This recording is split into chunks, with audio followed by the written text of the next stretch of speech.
ஆரம்பிக்கலாமா?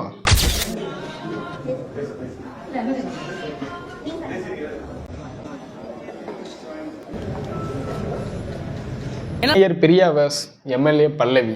என்னடா நடந்துச்சு அப்படின்னு கேட்டிங்கன்னா, குத்துவிளக்கு சண்டையா அப்படின்னு பார்த்தீங்கன்னா, இல்லை குத்துவிளக்கு இல்லை, குத்துவிளக்கு யார் ஏற்றுவா அப்படின்னு சொல்லிட்டு சண்டை.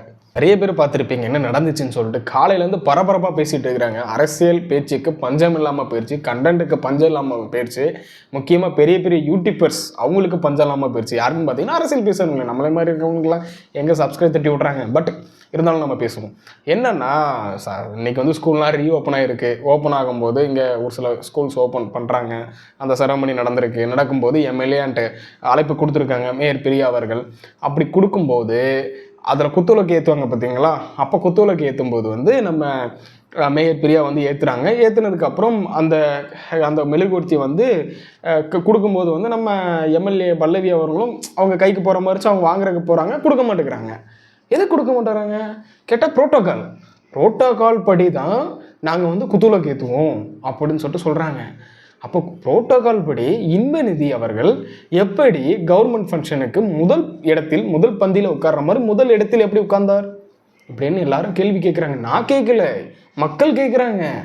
அப்போல்லாம் மேயர் பிரியா அவர்கள் எங்கே போனாங்க? அப்போ ப்ரோட்டோகால் படி தான் இதை ஃபாலோ பண்ணணும்னு சொல்ல வேண்டியதானே, எங்கே போனாங்க அப்படின்னு சொல்லிட்டு நிறைய பேர் கேட்டுட்டு இருக்கிறாங்க. ஏங்க என்னங்க உங்கள் ப்ரோட்டோகால்? அந்த இடத்துல ஒருத்தங்களை வந்து வேணும்னு அசிங்கப்படுத்துகிற மாதிரி தான் அசிங்கப்படுத்திருக்கீங்க. அப்படின்ட்டு இருக்கும்போது வந்து நான் வேணும்னு அவங்கள அசிங்கப்படுத்தலை, அவங்க வந்தது ஆல்ரெடி லேட்டு, அப்படி நாங்கள் அசிங்கப்படுத்தணும்னு நினச்சிருந்தீங்கன்னா நாங்கள் 8:30 நாங்கள் ஃபங்க்ஷனை முடிச்சுட்டு போயிருப்போம், அவங்கள வர்ற வரைக்கும் நிற்க விட்டு நாங்கள் அசிங்கப்படுத்தணும் அப்படின்னு தான் நீங்கள் பேசுன மாதிரி இருந்துச்சு. இப்போது நீங்கள் வந்து 8:30 அவங்க ஃபங்க்ஷன் முடிச்சுட்டு போயிட்டாங்கன்னா மிகப்பெரிய பிரச்சனையாக இருக்கும். இது வந்து நீங்கள் இந்த இடத்துல அசிங்கப்படுத்தினீங்கன்னா இது இந்த அளவுக்கு பெருசாக இருக்குமா அப்படின்னு நினச்சி தான் பண்ணியிருப்பீங்க. பட் அது பெருசாகிடுச்சு. நான் ஒன்று கேட்குறேன், அந்த இடத்துல நீங்கள் ஒரு ப்ரோட்டோகால் ஃபாலோ பண்ணுறேன்னு சொல்கிறீங்க. எந்த கவர்மெண்ட்டில் தமிழ்நாடு கவர்மெண்ட்டில் இப்படி ப்ரோட்டோகால் செட் பண்ணியிருக்காங்களா அப்படின்னு நான் தேடி பார்த்தேன், கிடைக்கல. ஆனால் கூகுளில் எனக்கு ஒரு சில பாயிண்ட் கிடச்சிச்சு. பட் அது உண்மையாக போயான்னு எனக்கு தெரியாது. இங்கே ஒரு சில பேர் அதையும் எடுத்து பேசிகிட்டு இருக்கிறீங்க. பட் அந்த பாயிண்டில் என்ன சொல்லியிருக்கேன்னா, ஃபஸ்ட்டு வந்து யார் ஏற்றணும் அந்த குத்துவிளக்கு ஏற்றுற மாதிரி இருந்துச்சுன்னா எம்எல்ஏ அண்ட் எம்பிஎஸ் யாராவது ஒருத்தவங்க வந்து ஏற்றலாம். அதுக்கப்புறம் பார்த்தீங்கன்னா 2வது பார்த்தீங்கன்னா கலெக்டர் ஏற்றலாம். 3வது யாருன்னு பார்த்தீங்கன்னா மேயர். 4வது யாருன்னு பார்த்தீங்கன்னா கவுன்சிலர். அப்படி தான் அதில் போட்டிருக்கு. அது கரெக்டாக தப்பான்னு எனக்கு தெரில. பட் நெட்டில் அடித்தா இது இருக்குது. பட் உங்கள் ஆர்டர் எங்கே இருக்குது அதை கொஞ்சம் காட்டலாம்ல. இந்த பிறகு ஏதாவது ப்ரோட்டோகால்னு சொல்லிட்டு போய் எடுத்து ஏதாவது அப்லோட் பண்ணிட்டு போயிருக்கலாம்ல. பட் அது எதுவுமே பண்ணலையா? அப்படி ஒரு ப்ரோட்டோகால் இருக்குதா அப்படின்னு சொல்லிட்டு இங்கே நிறைய பேர் கேட்டுட்டு இருக்காங்க. நானும் கேட்குறேன், அப்படி இருந்துச்சுன்னா ஓகே, நான் மேயர் இல்லைனா கொடுத்தேன் அப்படின்ட்டு. பட் அந்த இடத்துல வந்து பண்ணும்போது வந்து இது தப்பாக தான் தோணுச்சு, வேணும்னு பண்ண மாதிரி. இதில் இப்போ என்ன ஆகி போச்சுன்னா, இவங்க இந்த அளவுக்கு வந்து பண்ணுறதுக்கு வந்து சேகர் பாபு அவர்கள் வந்து கூட இல்லை. இருந்துச்சுன்னா கொஞ்சம் கற்றுக் கொடுத்துருப்பாங்க. அக்கா வந்து ஏற்கனவே கொசு வழங்கும் திட்டம்லாம் கொசு தான். அக்கா வந்து நிறைய கொசு வழங்கியிருக்காங்க பார்த்தீங்களா. அதனால் கொசு கடி தாங்க முடியல. அது வந்து குட்டி போட்டு குஞ்சு பொறிச்சு வந்து தமிழ்நாடு ஃபுல்லாக கொசுக்கள் தொல்லை அதிகமாகிருச்சு. நம்ம 234 தொகுதியிலையும் டெபாசிட் இழந்தாங்கல்ல, அந்த கொசுக்கள் தொல்லையும் பெரிய கொசுக்கள் தொல்லையாக இருக்குது. முதல்ல அந்த கொசுக்களை வந்து விரட்டி அடிக்கணும். புரியுதா உங்களுக்கு? அதுகளுக்கு வந்து அதுக்கு உள்ள ஓடுற ரத்தம் வந்து அது எப்படி சொல்கிறது, ஒரு திருநிதி ரத்தமாக ஓடிட்டுருக்கு. முதல்ல அதை அடிச்சு தரணும். சரி, எங்கேயும் வருதில்ல. எப்படி பார்த்தாலும் அண்ணன் வந்து எதுலையாவது இந்த மாதிரி வந்து மாட்டிக்கிறாங்களே, எப்படினாலும் அந்த டாப்பிக்கில் வந்துடுறாங்க. நம்ம மைண்டே அப்படி செட் ஆயிடுச்சுன்னு நினைக்கிறேன், அண்ணனை பற்றி பேசி. பட் அண்ணனை தூர தள்ளிடுவோம். இப்போ இங்கே கதைக்கு வருவோம். அப்படி நீங்கள் ஒரு இடத்துல வந்து நீங்கள் அசிங்கப்படுத்திருக்கீங்க. அப்போ நீங்கள் என்ன பண்ணியிருக்கலாம், சேகர் பாபு அவர்களையும் கூட கூப்பிட்டு வந்திருந்தாங்கன்னா அவர் ஒரு புத்திமதி சொல்லி, சரி அம்மா இப்படிலாம் பண்ணக்கூடாதுமா அப்படின்னு சொல்லிட்டு அவங்க ஏதாவது புத்திமதி சொல்லி அதை அந்த இடத்துல சால்வ் பண்ணி கொடுத்துருப்பாருன்னு எனக்கு தோணுது. ஏன்னா இங்கே மேயர்னால் எப்படி இருக்குன்னு சொல்லி கொடுத்தது சேகர் பாபு அவர்கள் தான். எப்படினாலும் நீங்கள் எடுத்துக்கோங்க, சேகர் பாபுவை வந்து விட்டு பிரியாவையும் பிரிக்க முடியாது, பிரியாவை விட்டு சேகர் பாபுவையும் பிரிக்க முடியாது. அந்த அளவுக்கு ஒரு சில இது வந்து அவங்க வந்து கற்றுக் கொடுத்தாரு. ஏன்னா நீங்கள் நல்லா கவனிச்சிங்கன்னா, ஒரு மேயரை ஒருத்தங்களை உட்கார வைக்கும் போச்சுல, என்னடா இவங்க பேச்சு சரியில்லை, இவங்களுக்கு தமிழ் தெரியலை, 2வது ஒரு மேயர் மாதிரி இவங்க நடந்துக்கல, அப்போல்லாம் இருக்கும்போது அதை கரெக்டான இப்படி தான் வழி நடத்தணும்னு சொல்லிட்டு நிறைய ப்ரெஸ் மீட்டில் இவர் தான் அதை வழி நடத்துகிறார். நீங்கள் எப்படினாலும் அவங்கள வச்சுக்கிங்க. நீங்கள் நிறைய பேர் இங்கே ஒரு சில பேர் வேறு மாதிரி நீங்கள் பேசுகிறீங்க. நான் அந்த பாயிண்ட்டுக்குலாம் வரல, நான் அப்படி நினைக்கவே இல்லை. பட் இங்கே அதை ஒழுங்குபடுத்தினது யாருன்னு கேட்டிங்கன்னா சேகர் பாபு அவர்கள் தான். அதுக்கு ஒரு சில இதுக்கு வந்து நம்ம பாராட்டி தான் ஆகணும். சரி ஓகே, ஏதோ ஒரு மேயர்னு நீங்கள் பண்ணிட்டீங்க. பட் அதுக்கு ஏதோ கொஞ்சம் கற்றுக் கொடுத்ததெல்லாம் பார்த்தீங்கன்னா சேகர் பாபு அவர்கள் தான். பட் இப்போ அவர் இல்லாத போது வந்து இந்த மாதிரி ஒரு இன்சிடென்ட்லாம் நடக்கும் போதில் வந்து அது இதாக தான் இருக்குது. சரி, இப்போது இன்னொரு பாயிண்ட்டுக்கு வருவோமே, விஜய் அவர்கள் படத்தை வந்து சிஎம் விஜய் அவர்கள் படத்தை வந்து இப்போ கவர்மெண்ட் ஆஃபீஸ்லலாம் வைக்கிறாங்க சரிங்களா. இது என்ன நடக்கும்னா, ஒரு கவர்மெண்ட் வந்து வெளியே போகும்போது அடுத்த கவர்மெண்ட் வரும் பட்சத்தில் அவங்களோட முதலமைச்சர் படத்தை தான் வந்து எல்லா ஆஃபீஸ்லையும் வைப்பாங்க.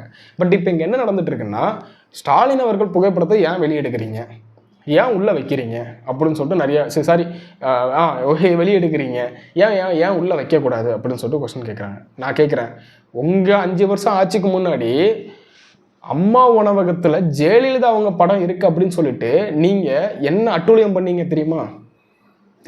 கொஞ்சமாவது 5 வருஷத்துக்கு பின்னாடி போய் அந்த அந்த மூளையை யூஸ் பண்ணி நம்ம என்ன பண்ணணும்னு சொல்லி யோசிச்சுட்டு இப்போ நீங்கள் டைலாக் டெலிவரி பண்ணுங்க சரிங்களா. அப்போ இந்த மாதிரிலாம் நீங்கள் பண்ணிவிட்டு அதை நம்ம திரும்ப கேட்டால் மற்றவங்கள தற்கொலை கூட்டம் சொல்கிறது, திரைக்கவர்ச்சி கூட்டம் சொல்கிறது, இதுக்கு நடுவில் ஒரு நாய் குறுக்க போன மாதிரி என்ன ஒரு சில இதெல்லாம் வந்து அதுக்கு நடுவில் பூந்துக்கிட்டு அது தெரியாமல் இந்த துரைந்தர் மாதிரி அது உள்ளே இருந்துகிட்ருக்கு. நான் சொல்கிறேன்னே, 4 பேர் நீங்கள் கொத்தூஸ் இருக்கீங்கன்னா இந்த 4 கொத்தூஸில் ஒரு திறன்நிதி ஒளிஞ்சிட்ருக்கு, அதை கண்டுபிடிங்க ஃபஸ்ட்டு, அது என்றைக்கும் உங்களுக்கு டேஞ்சர் அப்படின்னு சொல்லிட்டு நான் சொல்கிறேன். எப்படி பார்த்தாலும் அண்ணன் தம்பிகள் வந்து மாட்டிக்கிறாங்க. இப்போ அடுத்த ஆட்சி மாறுது, நீங்கள் ஸ்டாலின் அவர்கள் வராங்க அப்படின்னு வச்சுக்கலாம். விஜய் அவர்கள் ஒரு ஃபோட்டோ நீங்கள் எங்கேயா கவர்மெண்ட் ஆஃபீஸில் எங்கேயா வைக்க விடுவீங்களா? அப்போவே தூக்கி வெளியே போட்டுருவீங்க.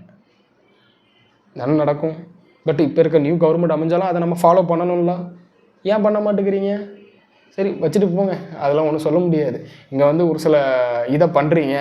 இப்படி தான் வந்து நிறைய இடத்துல வந்து டிவிக்கேவை ஜெயிச்சிட்டாங்க, அவங்க ஆட்சி இருக்காங்கன்னு சொல்லிட்டு அவங்கள வந்து எந்த அளவுக்கு அசிங்கப்படுத்த முடியுமோ அந்த அளவுக்குலாம் நிர்வாகிகள் கொண்டு எல்லாத்தையுமே நீங்கள் அசிங்கப்படுத்தி தான் இருக்கிறீங்க. பார்க்கலாம் இந்த கவர்மெண்ட் எந்த அளவுக்கு 5 வருஷம் நிலச்சி நிற்குது. அடுத்த 5 வருஷத்தில் இவங்க ஜெயிச்சிட்டாங்க அப்படின்னா நீங்கள் இந்த 5 வருஷத்தில் என்ன பண்ணுறீங்களோ அதுதான் நெகட்டிவாக போயிருக்கு. நான் இப்போவும் சொல்கிறேன், டிஎம்கே வந்து இன்ஸ்டாகிராமால் தான் தோத்துட்டோன்னு சொல்கிறத வெளியே வந்துடுங்க. நீங்கள் வந்து அதை வந்து என்ன பண்ணுறீங்கன்னா ஒரு நாடகமாக திரிக்கிறீங்க. விஜய் இப்படி தான் ஜெயிச்சாருப்பா அப்படின்னு சொல்லிட்டு ஒரு பிம்பத்தை கட்டமைக்கிறீங்க. அது இல்லை. ரெண்டாவது என்னன்னு சொல்கிறேன், இந்த கொத்துசுன்னு சொல்லிட்டு இங்கே ஒரு ஏஜென்சி மீட்டிங் நடத்துறீங்க. அப்போ ஒரு பல பைத்தியக்காரனை வந்து பேசணுங்க. இந்த மாதிரி பைத்தியக்காரனை கட்சியை விட்டு வெளியே நீக்குங்க.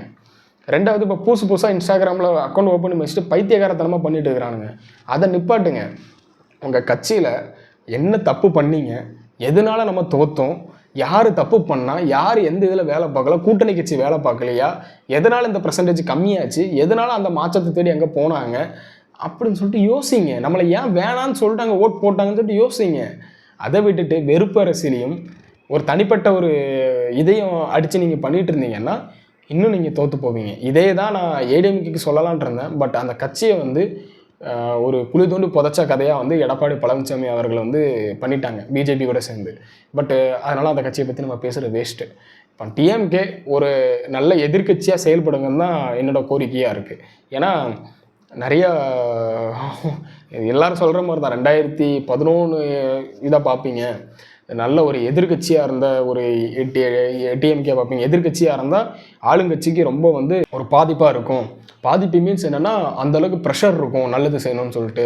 அப்போல்லாம் வந்து நிறையா போட்டுட்டு இருந்தீங்க, நானும் இதை பார்த்துருக்கேன். பட்டு இப்போ நீங்கள் எதிர்கட்சியாக என்ன பண்ணிகிட்ருக்கீங்கன்னா ஜோக்கர் பண்ணிகிட்ருக்கீங்க. ஜோக்கர் மாதிரி தான் பேசிகிட்ருக்கீங்க. ஒரு தலைவர் அவர்களே தோற்றதுக்கப்புறம் என்ன ஆகுதுன்னா அந்த கட்சியில் வந்து ஒரு வெறுப்பில் இருக்கீங்க, மொத்த பேரும் காண்டில் இருக்கிறீங்க. அதை தூரத்துக்கு போட்டுட்டு எதனால் தோற்றோம், ஏன் தோற்றோம், அதை அனலைஸ் பண்ணி அடுத்தது சரி பண்ணுறதுக்கு பாருங்கள். ரெண்டாவது, உங்கள் கட்சியில் இருக்க அந்த எப்படி சொல்கிறது, கொஞ்சம் பழைய ஆட்கள்லாம் வந்து தூக்கிட்டு கொஞ்சம் அந்த ஒரு யங்ஸ்டருக்கெலாம் இப்போ வாய்ப்பு கொடுக்குறீங்க பார்த்தீங்கன்னா அந்த வாய்ப்பை கொடுங்க. இன்னும் நீங்கள் பழைய ஆளுக்களை போட்டிங்கன்னா பழைய மாதிரியே யோசித்து குளத்தூரில் கொண்டு தோக்கடிச்சிட்டாங்க. அதனால் வந்து புது ஆட்களை போட்டு அனலைஸ் பண்ணி எப்படி ஜெயிக்கலான்னு பாருங்கள். முக்கியமாக காசு கொடுக்காமல் ஜெயிக்கிறதுக்கு பாருங்கள். இங்கே காசு கொடுத்து தான் நீங்கள் நிறைய ஓட்டு வாங்கிருக்கீங்க. இல்லைன்னு நீங்களாம் இங்கே யாரும் மறுக்க முடியாது, எல்லா இடத்துலையும் காசு கொடுத்துருக்காங்க. பட் நீங்கள் அதை நம்ம வந்து எப்படி நம்ம காசும் கொடுக்காம நம்ம டிவிக்கே காசை காசு கொடுக்காம செஞ்சுருக்காங்க. அப்போ ஜாதி மதம் இல்லாமல் ஓட்டு பெர்சன்டேஜ் வாங்கியிருக்காங்க, சிறுபான்மை ஓட்டை நிறைய வாங்கியிருக்காங்க. அதெல்லாம் எப்படி வாங்கினாங்க? அப்போ அதெல்லாம் அனலைஸ் பண்ணி அந்த கட்சி என்ன பண்ணாங்கன்னு சொல்லிட்டு பாருங்க. இங்கே விஜய் அவர்கள் தான் அப்படின்னு சொல்லிட்டு நீங்கள் வராதிங்க, திரைக்கவர்ச்சின்னு சொல்லிட்டு வராதிங்க. அதெல்லாம் இல்லை இங்கே. அப்படின்னா நிறைய பேசலாம். திரைக்கவர்ச்சின்னு சொல்லிட்டு தற்கொலை கூட்டம்னு சொல்லிட்டு சொல்கிறது 1,75,00,000 பேர் தற்கொலையாக போகும். இதே 1,75,00,000 பேரில் 1.5 கோடி பேர் உங்களுக்கு தானே ஓட்டு போட்டாங்க. அப்போ அப்படி ஓட்டு போடும்போது, உங்களுக்கு ஓட்டும் போடும்போது அவன் அறிவாளியாக இருந்தான்னா இந்த 5 வருஷத்தில் அப்போ அவனை முட்டாளாக மாற்றிட்டீங்களா? அப்போ உங்கள் ஆட்சியில் தானே அவன் 1.5 கோடி பேர் முட்டாளாக இருக்கான். அப்போ அதை எப்படி எடுத்துக்கிறது? அதனால் இதெல்லாம் நகைச்சுவையாக எடுத்துகிட்டு போயிட வேண்டியதான். நீங்கள் பேசுகிறதெல்லாம் திருத்தி செயல்படுங்க தான் நான் சொல்கிறேன். சரிங்களா? வேறு ஒன்றும் கிடையாது. அடுத்த வீடியோவில் பார்க்கலாம். முக்கியமாக இந்த இஷ்யூலாம் இது பெருசாச்சு. பட் இதே மாதிரி நிறைய நடந்துட்டு இருக்குது. அதை கட் பண்ண சொல்லுங்கள். உங்கள் தலைமையை தான் அதை கட் பண்ண சொல்லணும். பட் உங்கள் தலைமை எதுக்குமே மூச்சு கட்டாமல் அப்படி சிப்புன்னு இருக்குது. அதை திருத்துங்கன்னு தான் சொல்கிறேன்.